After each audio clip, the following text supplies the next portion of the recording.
दोस्तों आपने ज़ीफ़ी नाम की टैबलेट, हाइफेन नाम की टैबलेट इस ताल्लुक़ के सुना ही होगा, जिसके अंदर मौजूद होता है सेफिक्ज़िम, यानी ये उसका कॉम्पोजिशन या उसका कंटेन होता है।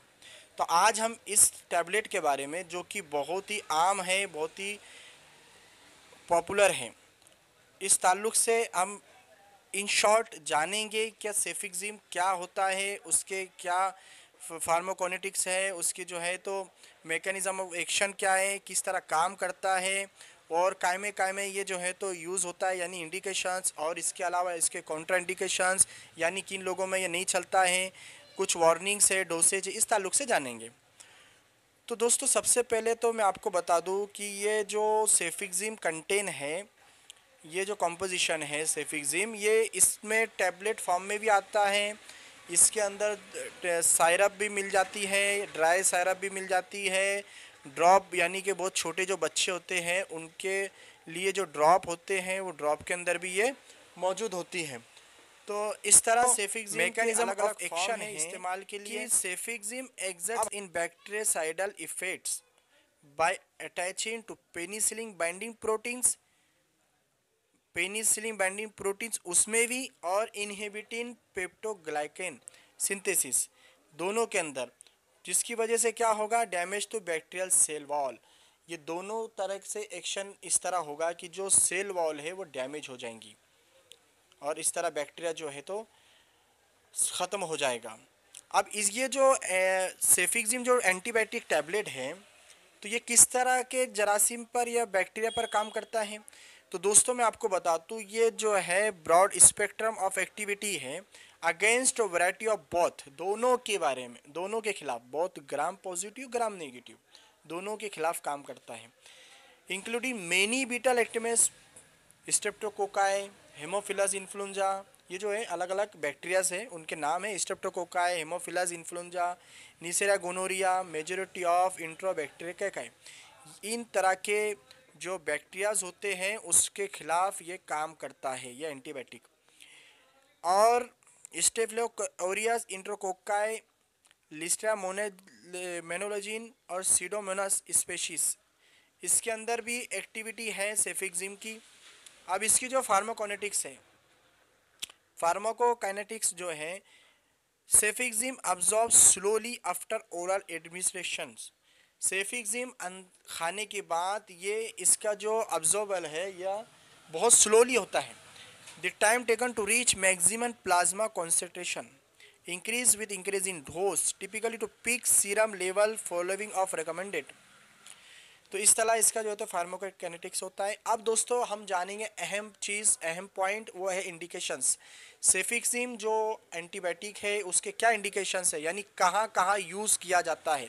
तो मैं आपको यानी कि 5 ऐसे इंडिकेशंस बता रहा हूँ जो बहुत ही आम है और बहुत ही इसका अच्छा रिजल्ट मिलता है।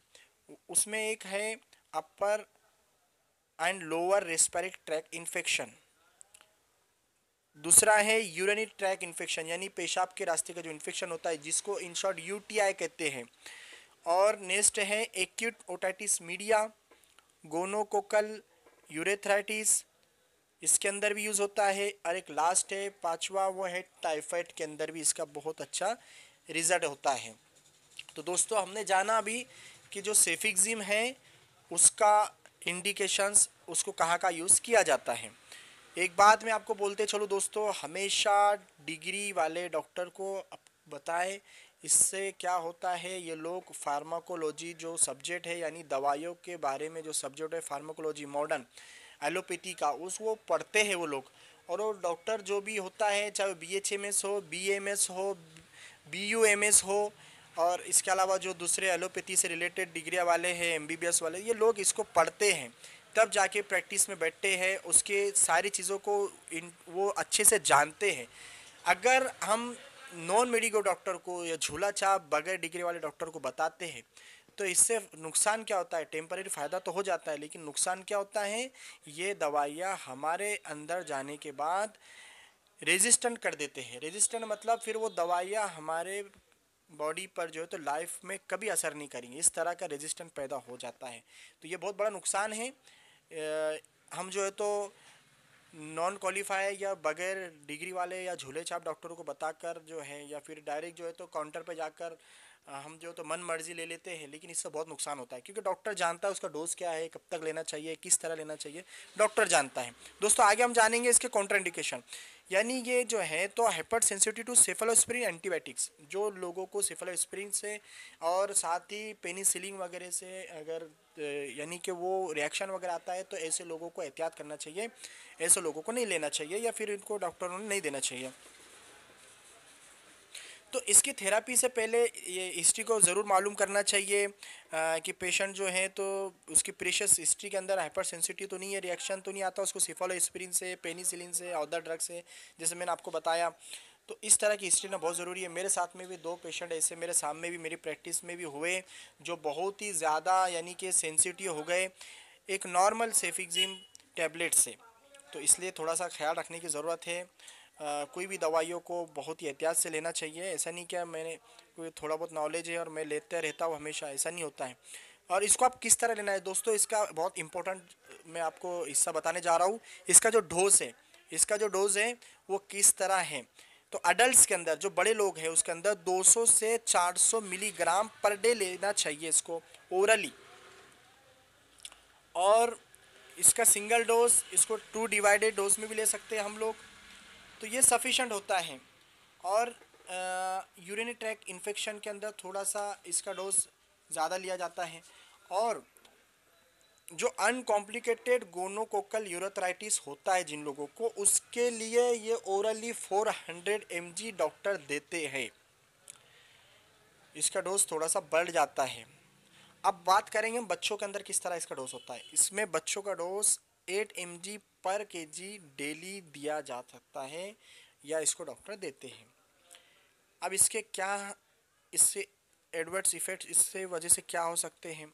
तो कॉमनली दोस्तों इसके जो सेफिक्सिम जनरली वेल टॉलरेटेड, खास बात majority of adverse reaction clinical trials में देखा गया है कि mild and safe limiting nature most present. अगर सिम्टम्स साइड इफ़ेक्ट्स अगर मिलेंगे तो इसकी वजह से कॉमनली डायरिया और स्टूल चेंजेस मिल सकते हैं, या फिर diarrhoea more commonly associate with higher dose, ज़्यादा डोज की वजह से, और सीवियर डायरिया भी होगा। इसके जैसा अगर डोसेज लिया जाता है उसके हिसाब से इसके साइड इफ़ेक्ट्स नज़र आते हैं। इसके अलावा जनरली सेफिक्सिम की वजह से दूसरे साइड इफ़ेक्ट्स जैसा कि हेडेक, डिजीनेस यानी कि सर चकराना, mild transient changes in liver और रीनल फंक्शन टेस्ट, इस तरह के जो है तो यानी कि साइड इफ़ेक्ट्स हो सकते हैं। साथ ही allergies in the form of rash, यानी कि एक रैशेस की शक्ल में इसकी वजह से जो तो नुकसान हो सकता। प्यूराइटस हो सकता है इसकी वजह से। अर्टिकेरिया यानी कि जिसको आम जुबान में हम पित्ती कहते हैं, इसकी वजह से पित्ती भी आ सकती है। कुछ लोगों को drug fever and arthralgia has been observed, यानी कि ये भी देखा गया है। और साथ ही सेफिक्सिम के साइड इफ़ेक्ट्स में acute generalized exanthematous pustulosis, in short इसको एजीपी बोलते हैं, ये भी रिपोर्ट की गई है, यानी ये भी मिला है। प्रिकॉशंस के अंदर जो है हम इंटरेक्शंस के अंदर एक ख़ास बात याद रखिए कि जो प्रेगनेंसी है उसके अंदर इसको लेना नहीं लेना ये डॉक्टर से कंसल्ट करें। कभी भी इसको बिल्कुल नहीं देना चाहिए या लेना चाहिए बगैर डॉक्टर की सलाह की। तो हमेशा डॉक्टर की सलाह ले प्रेगनेंसी के अंदर। कभी कभी ये जो है तो मुनासिब नहीं होता है, इसलिए प्रेगनेंसी के अंदर इसको हम डॉक्टर की सलाह में ही लेंगे। और स्टोरेज की बात अगर हम करें किस तरह से इसको रखा जाता है, तो store protect from moisture at a temperature not exceeding 30 degree Celsius के अंदर इसको